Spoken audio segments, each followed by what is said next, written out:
You're listening to the Shoot Your Shot podcast. I'm Megan. And I'm Jen, and we're two boss babes sharing our journey and inspiring you along the way. Yes, and we are just starting our busy season. It is middle of April right now. We just both had two really big events, and we're just going to dive into the workflow and what we're looking forward to for the rest of the year. Yeah. So I want to recap quickly.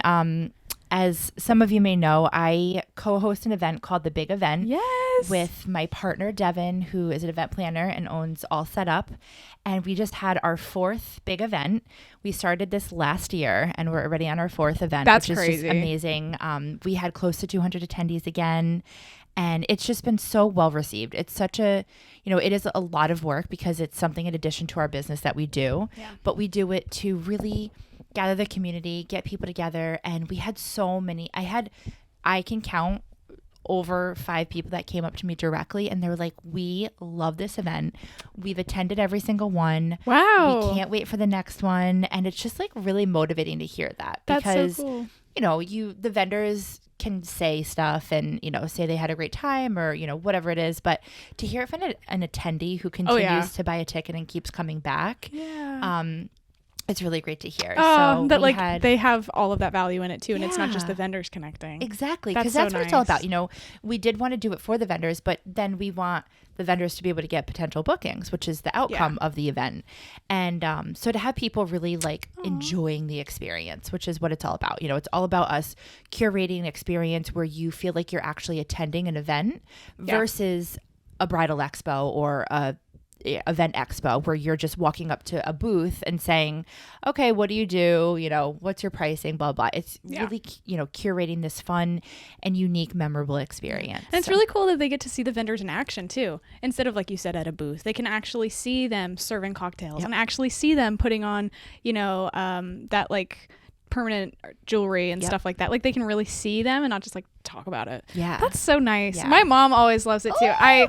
Number one fan. Yeah, no, and she always brings her group of girls too. It was so cute. She came home. I was feeling sick that day and I had a big wedding coming up a few days later. And so I was pre-gaming cold medicine, and my mom came home with her goodie bag and she was like, I know you're sick and I'm just gonna stand in the doorway because I don't want to get sick, but I'm just gonna show you everything in my bag. And I was I love it. So I got to experience the event after the event with all of the goodies that she brought home from all the vendors. So I love that aspect of it too. You have a lot of really cute little details that go into it, like the newspaper. That was a first. When I pulled it out of the bag, I was like, stop. That was fun. So cute to see a little newsletter recap. Yep. So the other point of the event is to really see the upcoming trends that are happening for the next year. So event trends, wedding trends, whatever type of festivity you're looking to host. Yeah. We want to share the unique trends that we're seeing in the wedding industry and event industry to share with you. That's cool. One of the trends is the newspaper. Yes! And it was so cool to be able to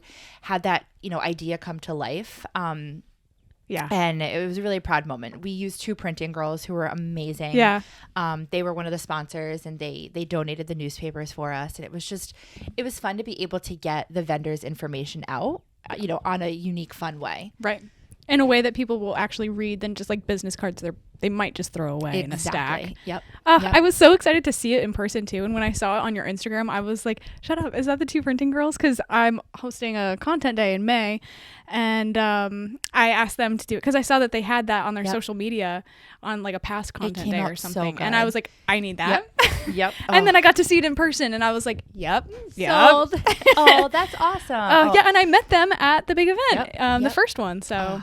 See, that's what it's all about. So exciting. It's all about really connecting vendors together and, sharing our experience with them and being able to allow them to share their experience with a future client or vendor friend. Yeah. So, no, it's awesome. So what's the future for the big event? What's the next one? Yeah. So the next one is going to be in October in Danbury, Connecticut at this really cool, more speakeasy vibe / dark, moody whiskey venue. It's going to be really fun. I like the way you described that, speakeasy vibe. That's cool. Yeah, so we're really excited. Definitely different from our previous events. Mm-hmm. So I'm really excited to see how the vendors are going to turn up for this one because it's going to be cool. Okay. What's the date? October 24th. Thursday. I need to look it up. Save the date. Actually, I think I can do that one too. See, I thought I could do this one though too. So I am free that weekend. That's the one weekend I didn't book for my business actually. That's your travel weekend. No, I'm not going to be traveling. Okay. I'm going to chill at home, probably take a bubble bath, read a book, and like try to live a normal life. You're going to need it by then. The big event. Smiley face all day. Yes. No, it's a and I'm really going to put it in my personal calendar. Perfect. Saved. Love it. Okay, so tell us about the kickoff of your wedding season. Yes. So Thursday you had the big event, and then the following, Saturday and Sunday. Saturday I had an elopement at Hartford City Hall. Turn up for Hartford City Hall. I've been getting so many Hartford City Hall inquiries and elopements. I don't know if you've noticed, but I feel like almost every other post on my Instagram lately has been Hartford City Hall. I had 2 last year at Hartford City Hall, and then I had 1 in January. I had 1 in March, and then just had 1 in April, and I'm fielding an inquiry right now for I forget what month, August I think. So I don't know what it is, but like everybody wants me to go to Hartford City Hall. I'm like, okay, yes please, because I love it there. So for those of you who are out of state or don't know what I'm talking about, Hartford is like our only city basically. We have like Hartford and New Haven and I don't know, I guess Bridgeport, but Connecticut's like a tiny state. Yep. We're by New York City, and so you can just kind of like go that way, but Hartford is like our city, and so there's a lot of old historic buildings, and it's got a kind of cool vibe to it. So one big appeal is Hartford City Hall, is people go there for their elopements. And if you could think like the dreamiest, like movie quality City Hall elopement, it's in Hartford, Connecticut. And not to interrupt you, but do you have to pay? Yeah. Okay. Yeah, but it's so easy to book. Couples, I haven't had to book anything. The couples have been handling everything themselves because they have to sign the permit and everything because it's for them. They're getting married there. Yep. So they have to sign some kind of form, and it's a $50 fee for an entire hour. Oh my God, that's for awesome. The entire space to yourself. It's 3 floors. The entire venue to yourself. That's for crazy. 1 hour is $50. Worth it. You walk in the back door, security guard buzzes you in. He says, "Okay, have a good time." You go upstairs, and you can literally run around the whole 3 floors by yourself. Like, it is so private and so nice. You can bring as many people as you want, but typically I've just shot like the officiant and the couple. But anyway, had that on Saturday. Loved that. They went right into their honeymoon, and I sent them their sneak peeks like 2 or 3 days later. And I just got a text from them last night that was like, we were on our honeymoon. We had like bad internet, so I'm so sorry for the delay, but like we just saw them, and they love them. And so it was just, it was so good. But then the following day, Sunday, that was really like the kickoff to the season. I've had some littler things, elopements and micro weddings up until then. But this past Sunday, I was at the Barns at Wesleyan Hills. Such a great venue. And I feel like I've really grown, and I didn't quite notice it as much until I was at this wedding, because this is one of my proudest galleries ever. Like, I love everything that came out. I nailed my flash like right away, barely had to take test shots, and that's saying a lot, because if you've been to the Barns, you know it's like the darkest venue ever. That's like what photographers like when you're at the vendor table and you're chatting like, oh, where have you been? What do you like? What's your favorite venue? Everybody loves the Barns, but they hate shooting at it because it's so hard to photograph in. And it was supposed to be an outdoor ceremony, but it got rained out, and so we had to do it inside. And so I've been to the Barns like 2 or 3 times before. Yeah, 3 times before for weddings, second shooting or my own, and always kind of like these aren't the best, you know. And I've done the indoor ceremonies. There's 1 window in the whole barn. So that's why everybody's like, oh, it's so dark. It's because it's literally floor to ceiling wood with 1 window. And the way that it's spaced out is it's like a very rectangular shaped room. And so that's what the aisle is. And so they're literally like tucked in the corner for their ceremony. And the chairs are like aisle to the wall. Like, there's really nowhere to move and nowhere to like really light the space, because it's really tough to get like around the side to get like pictures of the couple like looking at each other. And there's like awful shadows sometimes because of the walls and stuff. But I loved the photos regardless. So I was like, wait a minute, like, what is this telling me? It's like that, and then the girls that I had come with me, because we filmed their wedding too, they killed it, and they'd never met before, and like, they just got along so well. And I just, like, I don't know, this year of, like, figuring out my second shooters and my team and who I want to do what on what days, there's some that I'm a little weary about, and now having this experience and having it be, like, knocking me out of the water, I'm like, I kind of want to revise some other dates to make them better, because I think I can, but, like, their energies matched so well. Their work complemented each other so well.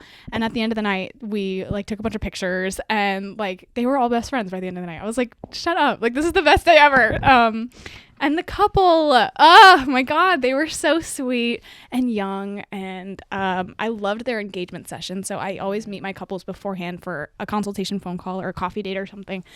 And then we do an engagement session so they can really feel what it's like in front of the camera. And they were, like, one of my sessions ever, and I, like, already knew it was going to be a good wedding, but, like, it was such a good wedding, Jen. I love it.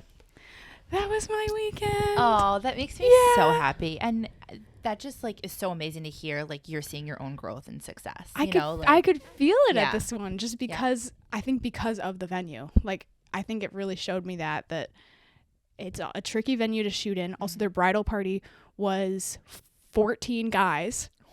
And, like, 8 girls. So that was challenging, but they loved it. And they, like, they were all, like, complimenting the team afterwards. And, like, you guys are killing it. You guys are doing a great job. Like, it was so sweet. And they were like, we know we're a big group, but you guys are doing great. Like, I love that. It was, like, a very validating day. And the bridal party sometimes can be very tough. 14 boys. We've talked about that. Yeah. The I don't know. That was crazy. Who's worse, the boys or the girls? Oh,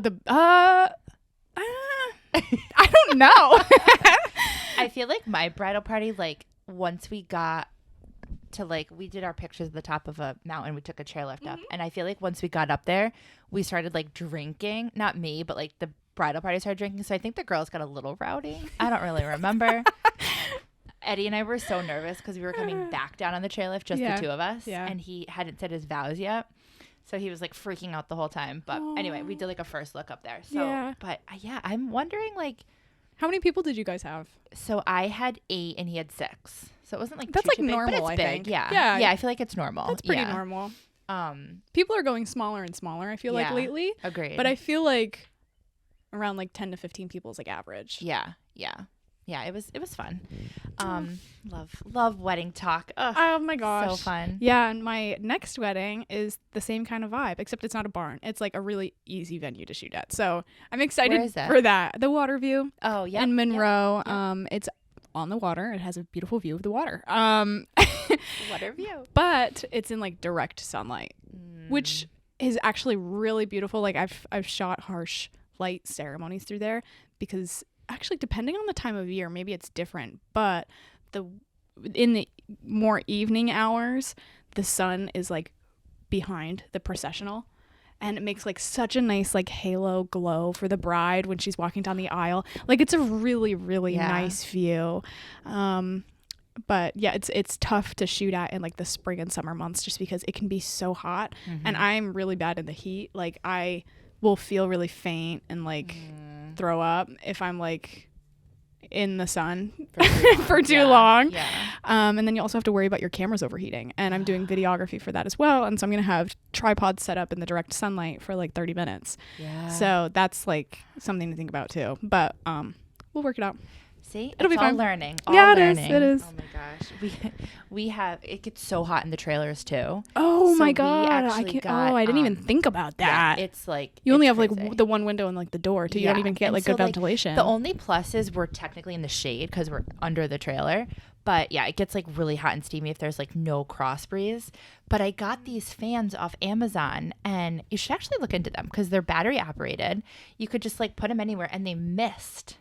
So you can get, like, a little mist on you. It's fantastic. That's nice. Fantastic. And I mean, it's not a mist where you're, like, getting stuff wet. Yeah. Like, we have them pumping in the trailer, and you just continue to fill the little, like, water spout. Oh my god, that's a great idea. Game changer. What are your other summer tips? For all of our vendor friends. Yeah.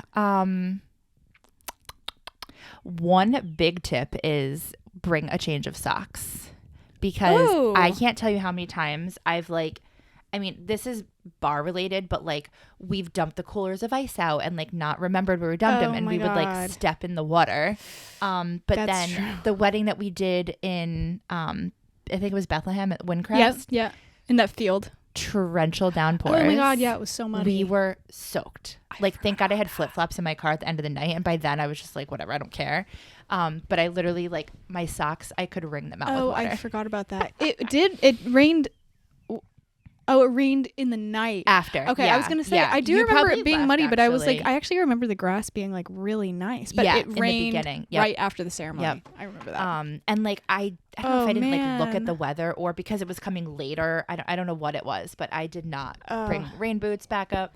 It did come later. I think it was supposed to pass, but then they got that lightning storm which like ended up being really cool. Yeah, and did you hear their vows and like remember their ceremony? They're both weathermen. Yes. Like, how cute was that? What are the odds of that? I know. Oh my gosh! And they said that their first date, or like first time that they hung out, was they were at an internship together, and they like snuck away from school or whatever to go watch a thunderstorm together, like on a swing set or something. And it was like so crazy. And then we had like a lightning storm, like the biggest lightning storm ever. It was so pretty. It was crazy. Like meant to be moment. There's so many of those in the wedding industry. It's crazy. Like to hear people's stories, and then like have a lot of those things actually like happen during the day, like naturally, like weather. Like that is just so weird and meant to be, right? Just on the rain kick. So I don't know if you've ever heard this WAP called weatherplanner.com. No. So I used to ride horses when I was younger. And you my did? Mom, yes. Oh, cute. We never talked about that? I don't think so. Yeah, I rode like professional, I like showed and stuff. No way. Yeah, that's so cool. And my mom would always look at this WAP, weatherplanner.com, to see, you can see like a year out, like what they predict the weather will be. Oh, that's like what all the farmers use for freezing temperatures and stuff. Yeah, okay. So my original wedding date was on, we got engaged around like the 4th of July weekend. So I was looking at like the weekend after 4th of July, because I didn't want to do it on the holiday weekend. And I looked at this website and it was calling for rain. And I was like, all right, we're going to change it. And also my wedding planner wasn't available for that weekend. So I was like, all right, we'll push it back to the following week. Well, lo and behold, it rained that weekend. Not my wedding, the weekend I was going to get married. So you were right. So the weatherplanner.com was right. But the craziest part is it called for no rain, like all day. There was no rain in sight, nothing. As soon as Eddie and I stepped on our bus to go back to the hotel, which we were the last people, it started raining. Like we were literally like, Eddie's feet were coming on the bus, and it started raining. You're giving me goosebumps. It was the craziest thing. Like, his grandma had passed away too, and I'm like a firm believer, like whatever. And I was like, she totally did not allow it to rain until we stepped on that bus. It was crazy. But I feel like there's like crazy moments. I know. We talk about it all the time. We're like, what are the odds that happened? And like, we got married at my grandparents' campground, so there were people camping. So I kind of felt bad for them, but we were back at the hotel drinking, carrying on. We were undercover. That's such a nice story. It's crazy. What about rain? What are your rain tips for working events? I guess is it different because in the trailer? But I guess. Yeah, so for me, it's a little challenging because people still have to walk up to the trailer because we can't fit inside normally. I mean, for us, we can fit like up to the tent, but always have easy ups. Like, I mean, even not that you would need one because you could be inside. But like if a caterer is outside and they don't have like a prep tent, or easy ups are amazing, except if it's very windy. And one of my bartenders can attest to this if she listens to this podcast. So she was at the venue where we did our first content day. That big hill. Yeah. Just a field. Yeah. Field. No lights, no nothing. On a hill too. On a hill. And it was foggy. And it was so windy, like so windy. So they had the coolers on the bottom of the Easy Up originally. So it was like holding it down. Well, she was trying to, it blew away and it ended up breaking. So I was like, just leave it. Like, throw it in the trailer if you can. Just leave it. This is sounding familiar. So she tried to throw it in the trailer and it popped back up and hit her in the face. Oh my God, yeah. She sent me a picture driving home and she was like, I'm okay. But I was like, oh my God. I was like, don't ever touch an Easy Up again. Oh my God. Off limits. As a business owner for you, what do you do about that? Because for me, my girls are like, they're like contractors. They have their own businesses. Yep. But what are you like technically their employer? Or how do you do that? So yes, I mean technically they're 1099, so they're outside they're also contractors too. Okay. But technically, I should have workman's comp, and I don't, and we're not going to talk about that. But I mean, if they're other contractors, then like they should have their own businesses and insurance, but, right? Like I have general and liquor liability, right? But like they don't fall under that; they fall under workman's comp. Okay. So technically, as a business owner, you're supposed to have that. Yeah, I don't know legally. I don't know how because that if works. they're 1099 and they're a contractor, then they pay their own self-employment tax and stuff, right? So they're technically employing themselves, and you're just like hiring their business quote for the day. So right? It's weird for bartending, and I just found this out too. And I'm sure like mobile bars listening to this, so this could be really beneficial. But I recently found out that to be a 1099, they have to give you a rate, and they have to tell you their hourly schedule and like their time, because you're contracting them. Oh, okay. So they're like technically supposed to give you like an invoice or something. Correct. Whereas my bartenders are technically, I'm giving them a rate and I'm telling them their hours. Oh. So they're technically not supposed to be 1099. Like they should be employees. But if they work under $600, then, you don't have to claim anything technically. Right. But like I have two that definitely work more than that. So I actually have to look into that this year, especially with 2 trailers. Like we're going to have a lot more business. We're not there. Yeah. I'm not going to be there. That's what makes me nervous. And like for that wedding, I wasn't there. And, I mean, you just never know what's going to happen. So yeah, I think, general liability is more for the attendees and the guests and things like that.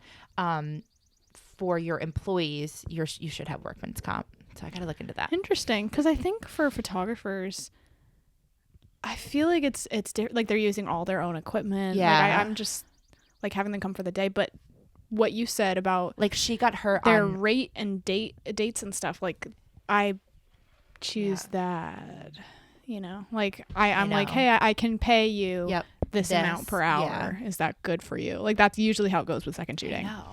So we'll have to look into that. Maybe we'll get a professional. Yeah, we really need to get a lawyer on or something to talk about contracts, because I wrote. Well, I actually back in like whenever we started our businesses, whenever that was 2022 or something, 2021, whatever.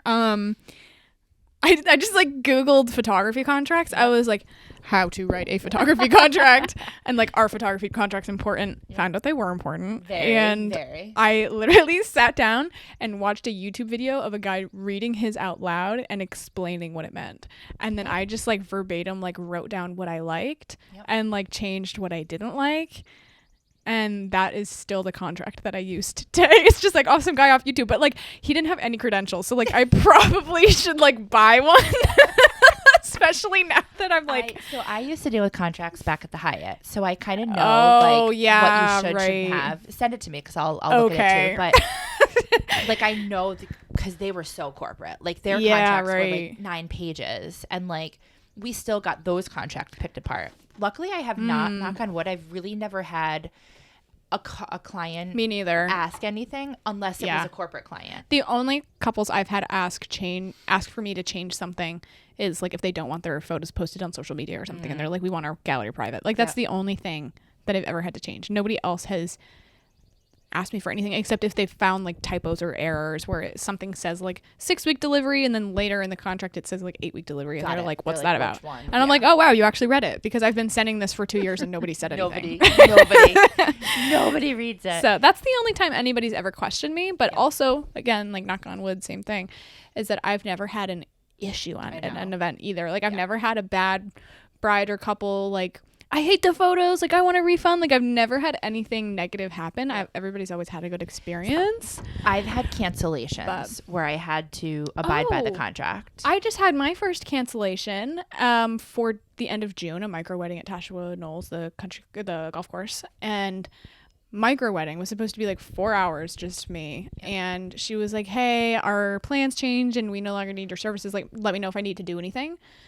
And I wrote a cancellation contract that was just like her confirming, I don't want you to come this date. the event's off or something. Yep. And I was like, hey, just sign this. And once that's signed, I'll expire the original contract so that you're not charged for the next coming payments. And she never got back to me.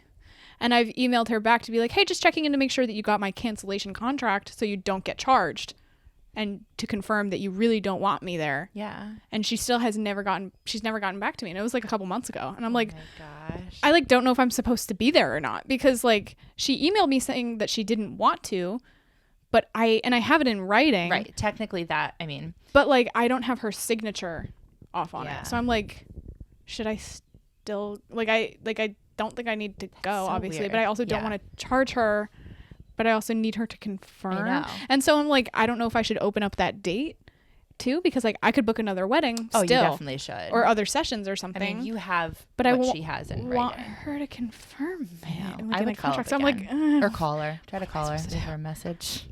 Just to get it off your plate. I think that's what I would do. Okay.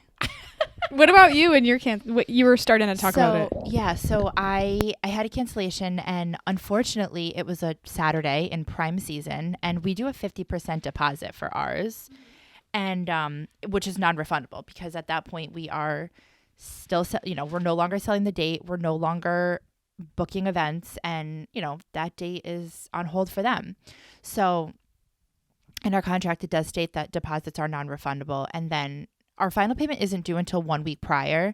So I've never had someone cancel like close enough where we've already gone into details of planning, me sending, all the information, stuff like that. But we did keep their deposit, and then because we turned away a lot of pieces of business for that date. And then I had another one, excuse me, which canceled pretty far out. And I told her if we were to rebook the date, then we would refund half of the deposit, as I still have 2 trailers. So technically I could have rebooked the date plus another event. That's kind of nice. Not a lot of people would have that courtesy. Yeah. So it was nice. And then I told her she could use that for a future booking, which she ended up booking. Oh, that's really nice. Me. Yeah. So, that's really nice of you. I know. So like it's hard. I know it's hard, but like that one was like a birthday party backyard. Like it wasn't a huge event, but it was still like a prime date. So it's like Yeah, but anyway, cancellations are the worst. But it's definitely important to have a very solid cancellation policy in your contract. Like that is like non-negotiable. You have to have that, because you just never know, and you don't want to lose business and not be able to rebook something for that date. I really need to send you my you do contracts. I don't know why we've never really talked about that before. I know. Yeah, but I actually got my contract from Honeybook because they had a really good event-based contract. Yeah, they have good templates. And then I just like reworded things. Like some things that we could talk about it quickly. Actually, some things I added was meals for my bartenders. So if they're there for over 4 hours, I have mine for 6. They have to. Yeah, they have to have a meal. And then if like just stating like we can't leave the bar and clean up. So a lot of times people think as the bar, like we're walking around cleaning, but we're not. We're just 2 bartenders at the bar. Like we cannot leave the bar. We'll clean up the area around the bar, and like if we have downtime, we will absolutely go around and like pick up glasses and things like that. But it's the caterer company, like whoever is serving, which is like kind of tricky with the bar scene, because like with mobile bars, and I've had a few event planners be like, this is a little challenging because the catering staff will sometimes say, well, we didn't serve the drinks. And so they don't want to clean up the glasses. Clean up the glasses. But they're just, you just use like plastic glasses, right? Yeah. They could just be tossed. But in their defense, I understand like they're picking up the plates, which That's have to go work, back to the kitchen. And, like I get it. But also, like, we can't leave unless you hire. Now we've said, like, if you want to hire a third, like, almost like a busser, we could do that too. But a lot of people would just, like, ask their catering team. Or, like, if they have a staffing company, that's different. The staff will. But if it's through the caterer, it's, like, kind of tricky. I can kind of see that being an issue for a lot of the venues that are, like, DIY, too. Yes, because there's a lot of venues, like the Barns. Like, they're totally full service. Like, they have their kitchen. They probably would do, they have a bar. But, like, it's like an outdoor-indoor venue. So, like, I could see a mobile bar, like, fitting in really well if a couple wanted to do, like, something a little extra for, like, cocktail hour or something. See, but if they have their own, they won't allow outside bars. But, like, that venue, like, has a kitchen and stuff like that, where I could see that going that way. But then like Smith Gardens. But yeah, right. But then there's also the venues, like you wouldn't be at this venue because it's like kind of in a tricky, or there's nowhere for you to park. But like 19 Main in New Milford is like a totally DIY venue. Like you pay your deposit and you show up and like everything is empty. Like you have to set everything up yourself. You have to, I mean, you could upgrade the package and get like a coordinator or whatever, but like there are venues where it is just like literally here's the room and like you have to do everything. So I could also see like a catering company being like, that's not my job. And then the bride being like, so I have to do it. Yeah. And that, like, back to your point I of could like see that, learning things, like that is something that I learned last year because we did a lot more weddings and we did a lot more where the caterer was the one who, you know, was doing all the food and everything. And then we're doing the bar, and the wedding planner was like, there's a disconnect now because in the past the caterer would do the bar and the food. That was like primarily how a couple would hire, you know, that type of vendor. Right. So it's challenges, but it's challenges that I have learned to have the conversation about. Yeah, and then so that's in my come contract up with solutions too, like hiring a third person to be kind of a busser. Or something. The other thing actually in my contract, and this wouldn't affect you, but garbage removal at the end of the night. So I had one venue. It was, I love this venue too. Oh my gosh. It was in like up by Madison, I think. They have peacocks there. I don't even know where Madison is. Oh my gosh. It wasn't Madison either. It was, I don't know the name of it. Is it in Litchfield County? No. It's in, I want to say like Hartford County probably. Oh, it's up off 95. So Madison is like Old Lyme, like that area. Up north. That's far. You still go that way? Yeah, it's still like an hour and 20 for me. Oh, okay. Yeah, it's not too bad. But I can't think of it. Anyway, long story short, they were like very big on like recycling and garbage and this and that, and they would not allow vendors to leave the garbage there, which we did not know about. And it was actually my first venue wedding ever as my business. And so we ended up taking the garbage at the end of the night, but then I put a clause in my contract that I'm not taking garbage home with me at the end of the night. Yeah, that's kind of crazy. Yeah, I mean, it's crazy that you have to put stuff like that in, but those are lessons that I had to learn, you know, to have the conversation and be like, okay, this needs to be added. This needs to be added. Surprising that a venue doesn't have like a dumpster. That was what was really weird. Or that you couldn't use their dumpster. I think it was like they did multiple weddings per weekend, maybe. So they didn't have room for all of that. I don't know. It was weird. Well, get another dumpster. Right. Maybe they learned too. Yeah. Maybe they got another or a bigger dumpster. And I'm trying to think if there's anything else that I've like learned. And I think that was like really it. I put like the attire that we're going to wear. Not that I think that matters, but I'm trying to, I think that's like really it that I have like in the, besides like the standard of. Yeah. One that I just saw, Lauren, if you're listening to the podcast, hey Lauren, one of my photographer friends, Lauren, she is doing a styled shoot at that new venue that's that greenhouse. Oh yeah. I forget what it's called. Wait, what is it on Monday? No. Because I'm doing it there on Monday. That would be so funny. No, because no. 22nd? No. Okay. It's in June. I was gonna say, no, I'm not ready for it to be on Monday. Oh, you're doing that one too? Yeah. Well, good. It's kind of like what I'm doing, where I'm like organizing everything, and then photographers are paying a ticket to get all of this content out of it, and then the vendors, I'll give them a little something back, but they're like donating their time, and it's really like a portfolio thing. Like it's stylized for the photographers. Rather than like me getting photos for my vision. Like I don't really want the photographer's photos. I want them to take them for themselves. You know what I mean? So I feel like there's like two different ways to do a content day. Is like I'll take pictures because I want to, but my priority for my styled shoot is not for like me to take photos. It's like give other photographers a good time is like what I want to do. Because I'm expecting to probably not have time to take a lot of photos. And if I wanted to take a lot of photos, then I wouldn't have invited anybody. I would have just done it by myself. But anyway, Lauren's kind of doing that. Same kind of thing where she wants to shoot at this venue and make the connection, but also it's a brand new venue. A bride actually built it for herself, got married there, and then was like, this is really awesome. And then is now renting it out and turning it into a venue for other people. It's a huge greenhouse, 100%. Like it's like a barn, but it's all glass. It's so cool. It's so cool. I can't wait to go. palm tree business too. So all the cool. plants inside are from their palm tree business. Oh, that's so cool. Yeah. That's so cool. It's but really cool. Anyway, so Lauren and myself with the photographers, because they're paying to be there, they're like investing in something. We made contracts so that when people buy their ticket, they're also signing off on like, oh, I agree to this, and you won't be liable for this, and whatever. And one thing she had in there that I really loved, and that I haven't yet because I haven't gotten around to it, but I really want to include in my wedding and session contracts is, how did she phrase it? It was like, I took a screenshot of it because I was like, this is so good and I need to add this to mine. Leave no trace clause, where if a couple, and this kind of applies to just, well, I don't know, I guess it applies to everybody, but leave no trace, because a lot of the time photographers were shooting in like state parks or open fields or like public spaces that are like preserves and things like that. And so if I have a couple coming to do like a picnic photo shoot and they're bringing food and they have garbage and they have drinks and cans and bottles and whatever, I have a clause that's like, you have to pick up your garbage. Yep.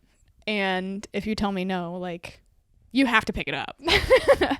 And I really like that, because a lot of times people want to do like confetti or things like that. And it's like, sure, but if you bring biodegradable confetti, like, I like that she drew the line there to make sure that like she's not going to harm the environment through her events because of other people. Yeah. Like, they're going to follow what her guidelines are. And I really like that. And I need to include that because, one of my favorite venues is a preserve or like land trust properties and things like that, where like there is not maintenance. Like, nobody is going to come and like clean it up for you. Like, it's the woods. So I really liked that, and I want to add that. But mostly I feel like my big thing is that like I won't be liable like if you get hurt. There's rocks and tree roots and stuff like that, or like act of God, like it's not my fault if it thunderstorms and lightnings and we have to cancel, like it's not my fault and I don't owe you money. That kind of thing. But I really need to send you mine. Yes, I'll dive into it, because I just didn't even really put that together. Like, I knew you did sales and the corporate thing and that you probably have been around all that stuff for years and years, but I never really put two and two together that like that you have like big expertise in that, and that like you're such a good resource. Oh my gosh, guys, guess who's calling me? The Knot. Oh my gosh. Cancel. Bye. Shut up. They won't stop calling me. Oh, I know. Does that happen to you? Well, no, because I canceled them. I canceled them too. They're not stalking me yet. I canceled a year before you did. I canceled the year that you were like, I just signed up. Oh, yes. Yeah. Lo and behold, we both do not support the Knot. Email me. They call me every day. It is insane. I have to say, I have talked to vendors who really enjoy it and got a lot of value out of it. Just saying. Okay, there are people, but we're not them.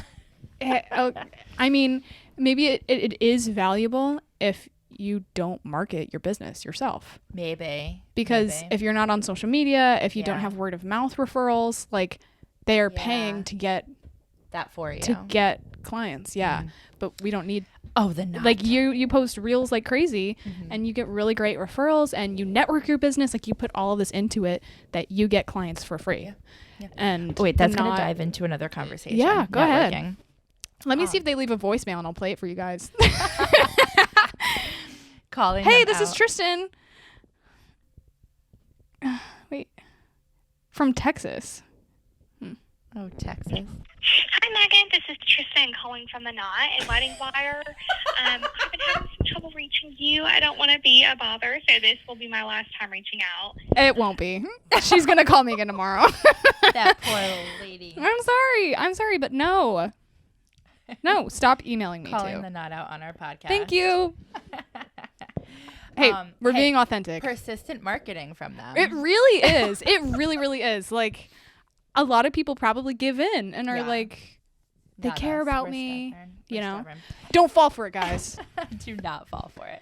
But I want to really quickly talk about networking because I have a win story to share. So I went to a networking event for Valentine's Day. It was Galentine's Day. And it's funny because I didn't think I was going to get any value out of it after leaving that night, because I I didn't really put myself out there. I really wasn't feeling well either. I was like either coming up with something or like had something, like just like a sore throat, cold, everything. And I really started to feel like sicker on my way there, but I was already en route, so I was going.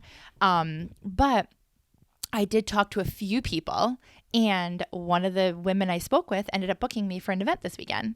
So it was definitely, the moral of that story is you never know when something's going to happen. And you just need to talk about your business all the time.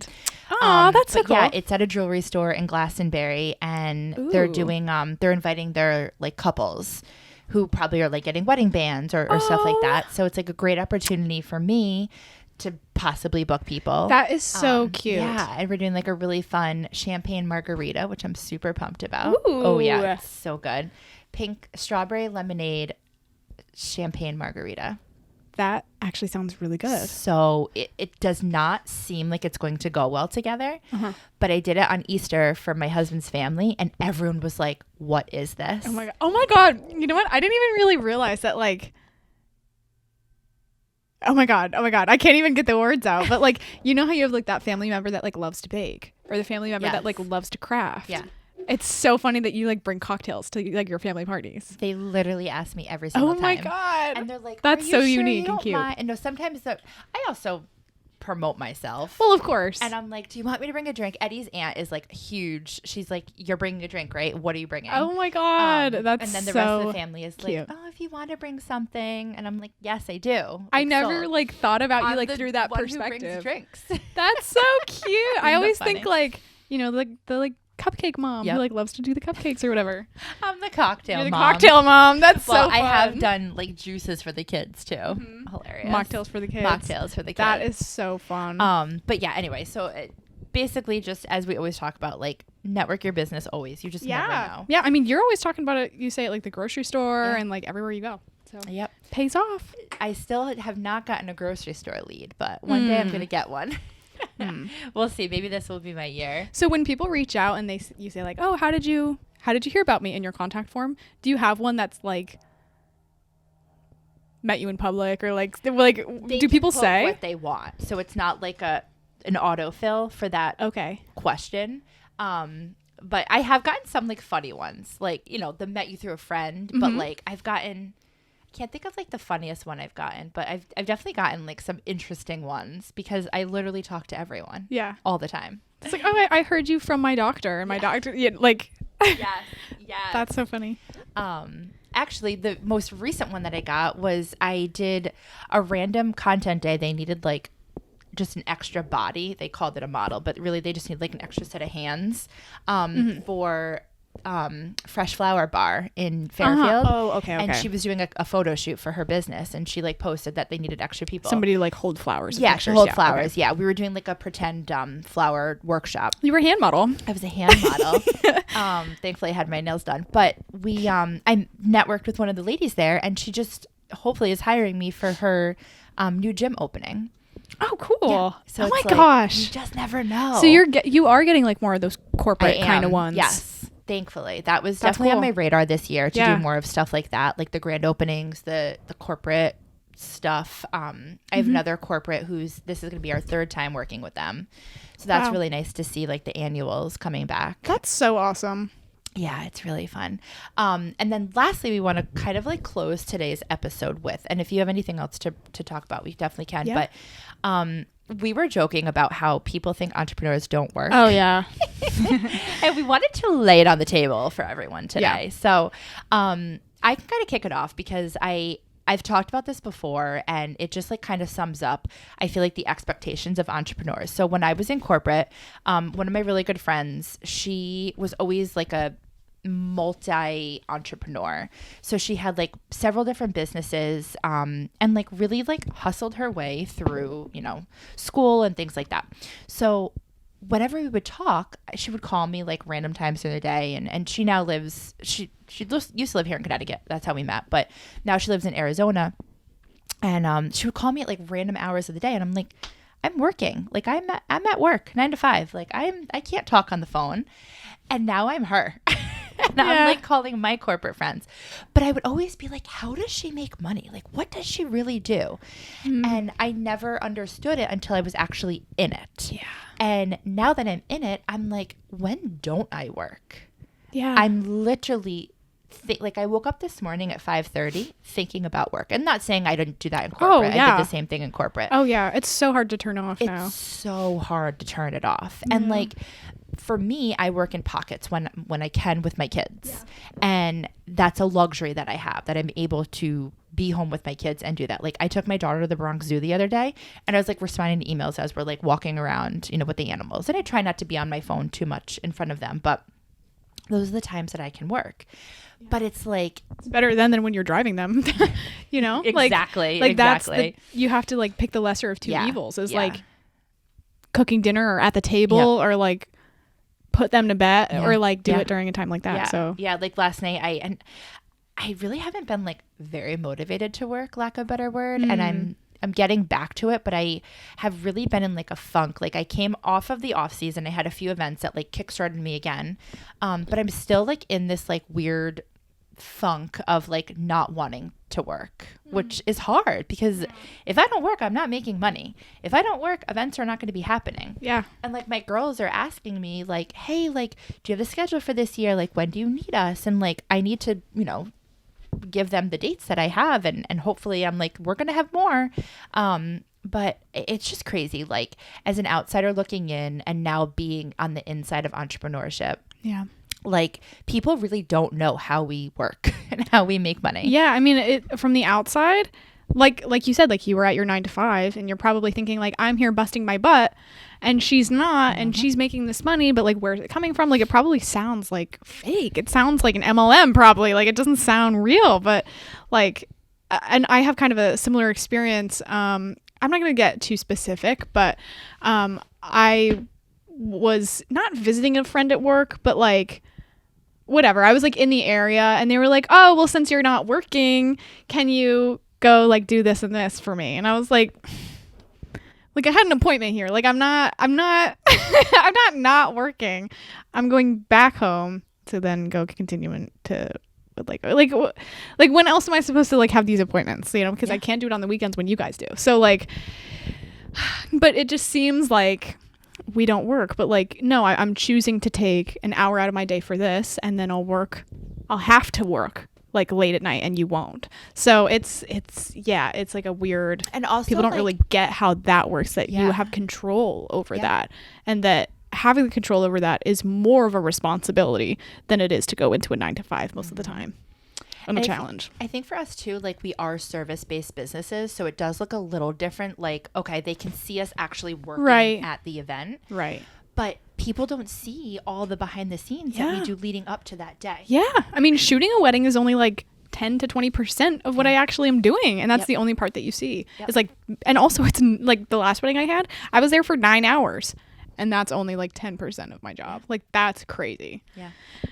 One day I should time how long it takes from like I should, like when a client inquires, like just pick a random person and be like, I'm going to time the entire thing. You should, of like the consult call and like everything. This is something that I'm actually learning in my coaching program that I started. And the whole thing is like profit first.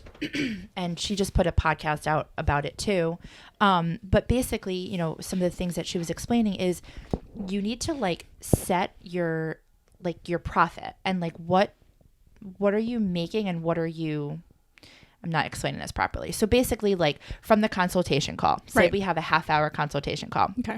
Then I take another half hour to send them a proposal, which obviously doesn't take that long, but so that's 1 hour. Well, but to respond to the inquiry, set up the call, send the proposal. Exactly. It could. And then I'm setting them a shopping list prior. We're having deeper conversations prior. Sometimes I'm going on a site visit prior to the event. Yeah. All those hours are not being tracked in my head. And you know, I send them a price for the proposal, and it's a rental of the trailer, a per person for the event, an hourly rate for the bartenders, and that's just the hours that were there. That's not putting into all these other fees of the hours before, the hours that I go shopping for the actual event, and like doing all of that.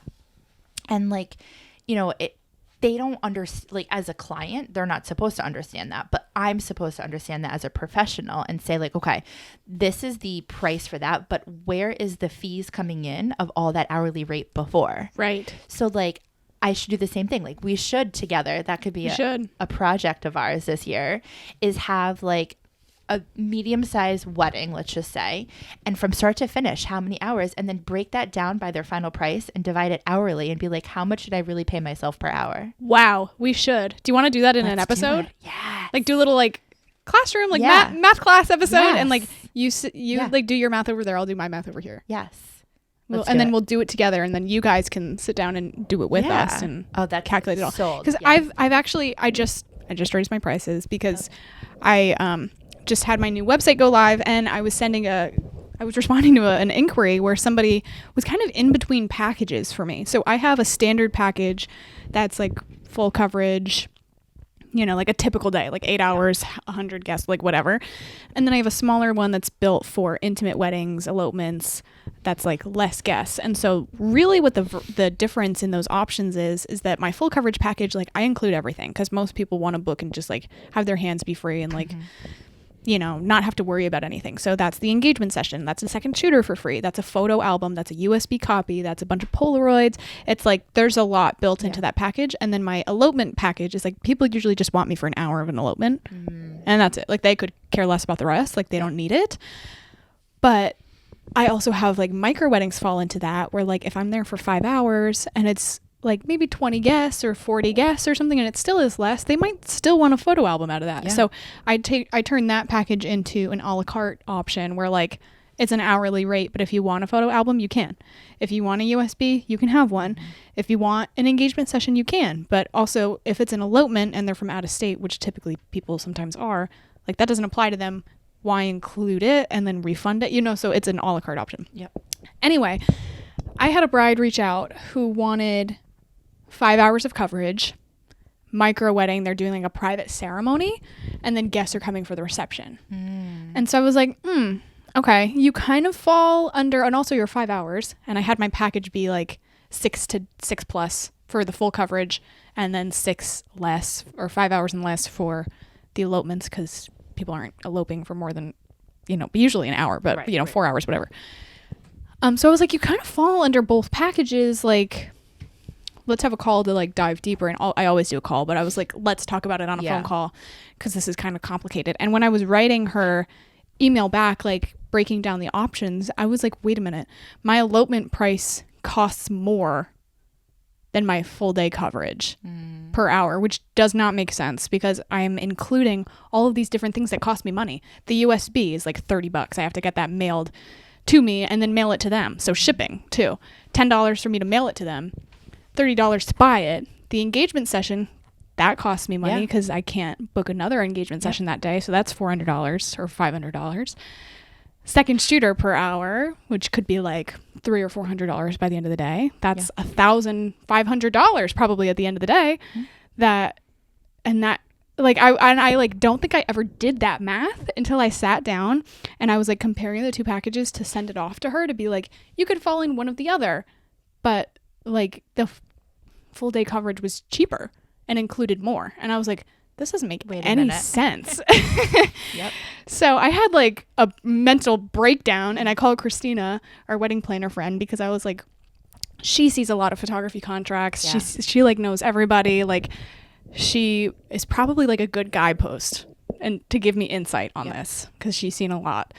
And she was like, well, that doesn't make sense, but it kind of makes sense, because you want people to book you for the bigger wedding.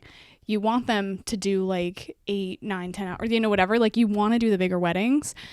And if people see like, oh, that's a little bit cheaper, but like I'm getting all of this stuff included, like they are going to be more inclined to like do the bigger weddings and like go all out.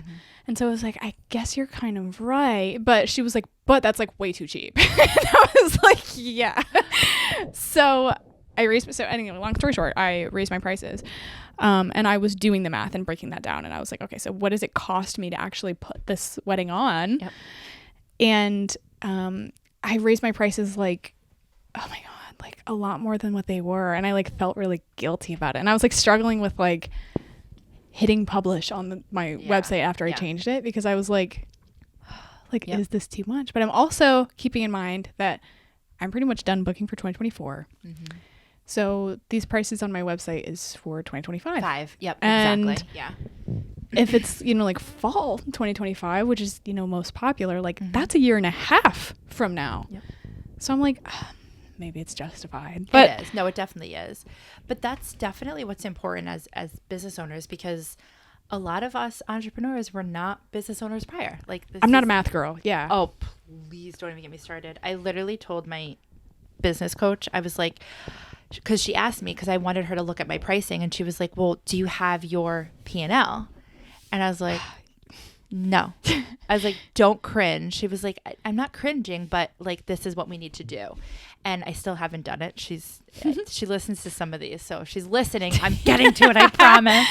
But I've just been in such a funk. And it's funny because we're in it's called Telegram.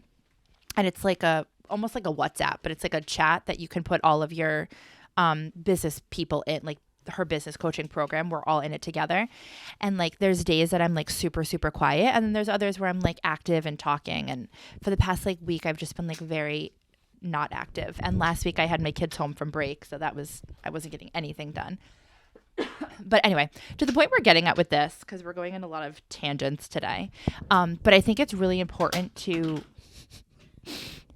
Meg is currently trying to do the battery for our camera. She's making me laugh. But basically the outcome of this is you really need to sit down and look at your numbers and make sure that it's something that is, you're paying yourself first. Well, not you're paying yourself first, but you are able to make a profit out of your pieces of business. Yeah, you are 100% right with like your profit and loss. I don't know what mine is either. I haven't looked at mine either. I used to be really good with my QuickBooks and like seeing at least my like growth in like income chart. Like I use like the simple, what was it? Not Simple Start, but QuickBooks Online, which is like the simplest, which is funny because it's not called simple. The simple one is like more upgraded, but it's basically just a bar graph that shows you like month to month. And then I started working with Abby, Riverstone Bookkeeping, who we had on a little while ago. And I do her like simple package too, where it's like I check in with her like every couple months. So I've only talked to her once, but anyway, she got me to upgrade, and now I like, it's just like, it's bigger. Like I can see more stuff, and so it makes me more overwhelmed. And so like I don't even know how to get back to the graph chart that like I like obsessed over. And now I'm like, now I look at it even less, but like I have her, so I feel like I do feel a little bit better, because when we do check in, she's gonna probably make me look at it. So no, it'll be good. But good. Anyway, well, hey, to wrap up today, this is a long one, but it was kind of like a come chat with us. We like these episodes because I feel like it hopefully can make our listeners feel like they're less alone in the entrepreneurship world, because we're probably going through the same thing you're going through. Yeah. And we could chat about it together. Nice little diary entry too. Yeah. Yeah. But if you like this, we would love a comment or a review, and, tell us what you like. And don't tell us what you don't like. Thank you. No, please do. Please do. No, if there is like things that we could do better. Yeah, if there's something that you want to hear, on an episode, send us a DM on Instagram. We would love to, chat more. I think we're going to start opening maybe to some new guest speakers on, because we haven't had one in a while. Yeah. Maybe we'll look into that. But yeah, we're excited. So every 2 weeks you will hear from us, and we're excited to start our busy season. Yeah. Happy busy season, guys. Yay. Cheers.